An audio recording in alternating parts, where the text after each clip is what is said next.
জনাব বেনজির আহমেদের নামে বেশ কিছু সম্পদ অর্জনের তথ্য আমাদের কাছে এসেছে।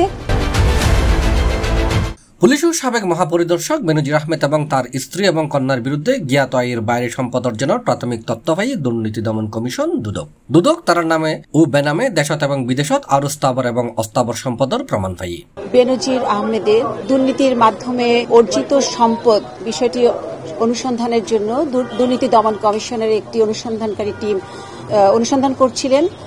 তাদের দাখিলকৃত প্রাথমিক কিছু তথ্য পাওয়া গেছে। সেই তথ্যের ভিত্তিতে জনাব বেনজির আহমেদের নামে বেশ কিছু সম্পদ অর্জনের তথ্য আমাদের কাছে এসেছে।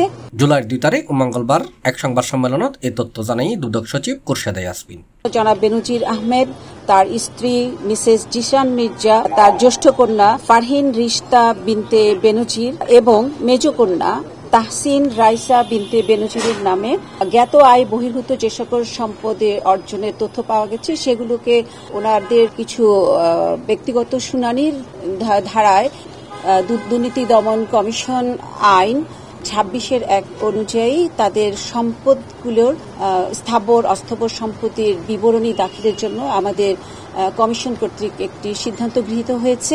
এই সিদ্ধান্তের পরিপ্রেক্ষিতে তাদের এই সম্পদ বিবরণী দাখিলের জন্য একটি নোটিশ ইতোমধ্যে জারি করা হয়েছে।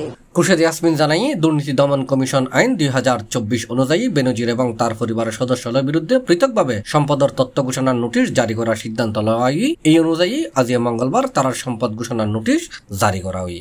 জনাব বেনজির আহমেদের বিষয়টি শুনানির জন্য যেটা দেয়া হয়েছে এটা অনুসন্ধানকারী টিম দুটো কেসের পৃথক দুটি অনুসন্ধানকারী টিম।